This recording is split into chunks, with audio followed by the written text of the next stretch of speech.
হাফেজ ছাত্র পাদ্রী প্রধান ও কুরআনের মজমা রহমতি মজমা বরকতি মজমার মধ্যে আল্লাহ তাআলা আশা এবং বর্ষার তৌফিক দান করেছেন। এজন্য জবান খুলে অন্তর থেকে কালিমাতে শুকর আদায় করেন আলহামদুলিল্লাহ। এটা এমন একটা মজমা, আল্লাহ রাসূল সাল্লাল্লাহু আলাইহি সাল্লাম বলেছেন, দুনিয়াতে যদি কোনো কোরআনের কথা বলা হয় কোনো জায়গায়, ও দ্বীনের কথা হাদিসের কথা কোনো জায়গায় যদি বলা হয়, দুনিয়ার মধ্যে একটা জান্নাতের মজমা হলো ওই জায়গাটা। আজকে এমন একটা মজমা নিতে আমরা উপস্থিত হয়েছি যে মজমাটা হলো একটা জান্নাতি মজমা। আমি আপনাদের সামনে যে হাদিস বাণী পেশ করেছি,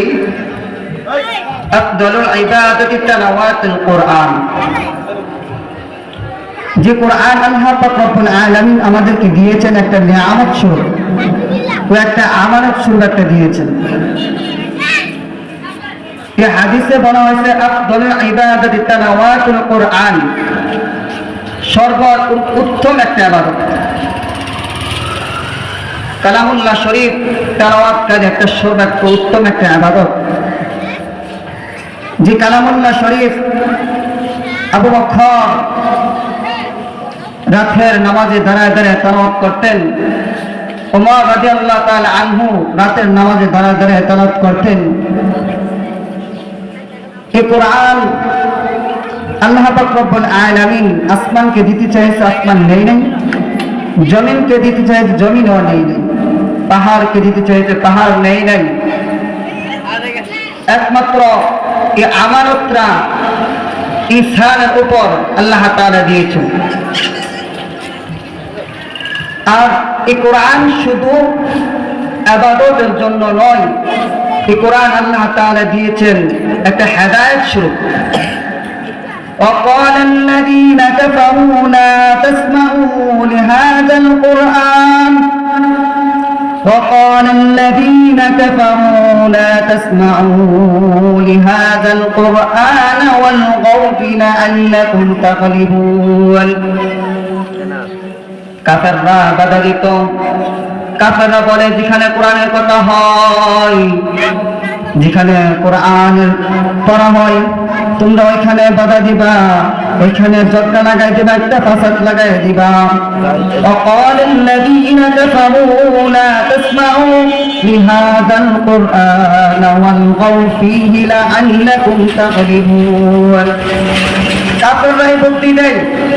যে যেখানে কোরআনের কথা বলা হবে এখান থেকে তোমরা বাধা দিবা, ঝগড়া লাগাই দিবা, ফাসাদ লাগাই দিবা, যেন কোরআনের কথা না বলতে পারেন। আল্লাহ বলে না না না, وإذا قرئ القرآن فاستمعوا له وإذا قرئ القرآن فاستمعوا له। যেখানে কোরআনের কথা হয় সেখানে কোরআন তোমরা শুনবা, কোরআন শুনবা, কোরআন পড়বা। কোরআন শুনলে কোরআন পড়লে লাভ কি? আরে যদি তুমি কোরআন শুনো, ইন্নামাল মুমিনুনা আল্লাযীনা ইযা যুকিরাল্লাহ ইন্নামাল মুমিনুনা আল্লাযীনা ইযা যুকিরাল্লাহ ওয়াজিলাত কুলুবুহুম ওয়া ইযা তুলিয়াত আলাইহিম আয়াতুহু যাদাতহুম ঈমানা। যখন তুমি কোরআন পড়বা তোমার ঈমান বাড়বে, তুমি যখন কোরআন তেলাওয়াত করবে তোমার ঈমানের পাওয়ার বাড়বে, তোমার দিল পরিষ্কার হবে। শুধু বললে লাভ হবে না, না না, কোরআন যখন তুমি শুনবা তোমারও লাভ হবে, কোরআন যে শুনবে তারও লাভ হবে, কোরআনকে যে মহব্বত করবে তারও লাভ হবে। এই জন্য দেখো না, রাতের সাথে কোরআনের সোয়ান আসতে রাত দামি হয়ে গিয়েছে, কোরআনের সাথে দিনের সোয়ান আসতে দিন দামি হয়ে গিয়েছে। তোমার যখন কোরআনের সাথে সোয়াল আসবে তুমি দামি হয়ে যাবা, তুমি কি সাধারণ দামি হইবা? না না না, আল্লাহ তাআলা তোমাকে এই কোরআনের ওসিলা তোমার দুনিয়া তো দামি বানায় দিবে, আখিরাত তো দামি বানায় দিবে। ইন্না আরদানা আল-আমানাতা আলাস সামাওয়াতি ওয়াল আরদ أمانة والسماوات والأرض والجبال فأبين أن يحملنا واشفقنا من حملها الإنسان إنه كان ظلوما جهولا এই কোরআন জান্নাতান আসমানকে দিতে আসমান নেই নাই বহন করে নেই আল্লাহ তাআলা জমিনকে দিতে জমিনও নেই নাই আল্লাহ তাআলা পাহাড়কে দিতে পাহাড় নেই নাই একমাত্র এই কোরআনকে বহন করেছে মানুষ এই মানুষ যাই না সই না এই কোরআনের সাথে গাদ্দারি করবে এই কোরআনের আইন মানবে এই কোরআনের সাথে বেঈমানি করবে এই জন্য আল্লাহ তাআলা কোরআন আয়াতে বলেন ইন্নাহু কানা যালুমান জাহুলা তুমি কোরআন মানলা না তুমি কোরআন চিনলা না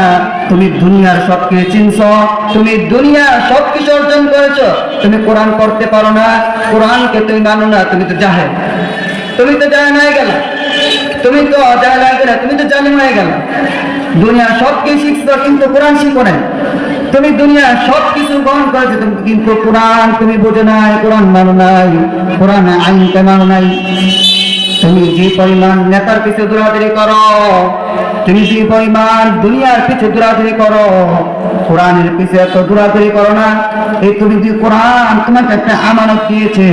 যদি তুমি এই কোরআন আমানত গ্রহণ করে যদি তুমি কামিয়াব না হইতে পারো তোমার মতন কপাল পুরা আর নাই এই কোরআন এত বড় একটা নিয়ামত এই কোরআন এত বড় একটা ইবাদত এই কোরআন প্রতিটি হরফ বুঝে পড়ল আল্লাহ তাআলা তার আমলনামার মধ্যে 10টি করে নেকি দিবেন আর না বুঝে পড়ল আল্লাহ তাআলা তার আমলনামার মধ্যে 10টা নেকি দিবেন এই কোরআন এত বড় একটা ইবাদত এই কোরআন এত বড় একটা নিয়ামত এই কোরআন এত বড় একটা আমানত কোরআনের মধ্যে একটি সূরা আছে সূরা ইখলাস যদি সূরা ইখলাস কেউ যদি একবার পাঠ করে আল্লাহ পাক রব্বুল আলামিন তার আমলনামার মধ্যে 10 পারার কোরআন খতমের সওয়াব দিয়ে দিবেন قل هو الله أحد الله الصمد لم يلد ولم يولد ولم يكن له كفوا أحد আর কেউ যদি দুইবার পাঠ করলো আল্লাহ তাআলা তার আমলনামার মধ্যে আল্লাহ তাআলা তার আমলনামার মধ্যে 20 পারা খতমের সওয়াব দিয়ে দিল قل هو الله أحد الله الصمد لم يلد ولم يولد ولم يكن له كفوا أحد আর যদি কেউ 3 বার সূরা ইখলাস পাঠ করলো আল্লাহ পাক রব্বুল আলামিন তার আমলনামার মধ্যে পুরা 30 বার খতমের সওয়াব দিয়ে দিল সুবহানাল্লাহ তোমার ঘরে রহমত নাই তোমার ঘরে শান্তি নাই কোরআনের দিকে তাকাও কোরআনের দিকে তাকাও কোরআনের দিকে তাকাও তখন তোমার ঘরে শান্তি আসবে সমাধান সমাধান চাও যদি জীবনে মরণে ফিরে যাও খুঁজে দাও চক্রা কোরআনে সমাধান সমাধান চাও যদি জীবনে মরণে ফিরে যাও খুঁজে নাও চক্রা কোরআনে তবেই পাবে সুখ শান্তির ঠিকানা তবেই পাবে সুখ শান্তির ঠিকানা যদি তুমি মেনে নাও মনে প্রাণে সমাধান চাও যদি জীবনে মরণে ফিরে যাও খুঁজে নাও চক্রা কোরআনে তুমি সমাধান পাচ্ছ না কোরআনের দিকে তাকাও কোরআনে যাও ফিরে তুমি সব সমাধান পাইবা এজন্য আল্লাহ পাক রব্বুল আলামিন যে একটা কোরআনের মজমা আমাদেরকে সুন্দর আয়োজন করা হয়েছে কেউ এদিক সেদিক না ঘুরে সকালে আমরা চেষ্টা করব এই কোরআনের মজমা মধ্যে বসার জন্য কারণ এই কোরআনকে নিভাইতে অনেক কাফেররা চেষ্টা করছে কোরআনকে নিভাইতে পারে নাই কাফেররা অনেক চেষ্টা করছে কোরআনকে নিভাইতে পারে নাই নবী মুহাম্মদ সাল্লাল্লাহু আলাইহি সাল্লাম মক্কা নববীতে যখন কোরআন তেলাওয়াত করতেন মক্কার বড় বড় লিডাররা গিয়া মসজিদের নববীর পাশে লুকায় লুকায় নবীর কণ্ঠ কোরআন তেলাওয়াত শুনতেন আর মক্কার অনেক কাফেররা এই কোরআন তেলাওয়াত শুনা ঈমান গ্রহণ করে ফেলছে এজন্য এই কোরআনকে আমরা মর্যাদা দেই এই কোরআন যে একটা আমানত আল্লাহ তাআলা দিয়েছেন এই কোরআনের হকটা আমরা আদায় করে নিই এজন্য এই মজমা আল্লাহ তাআলা যেন কবুল করে নেন আর যেগুলো কথাগুলো বলছে এই কথার উপর যেন আল্লাহ তাআলা আমল করেন ওয়া মা তাওফীক ইল্লা বিল্লাহ ওয়া আখিরু দাওয়ানা আলহামদুলিল্লাহি রাব্বিল আলামিন।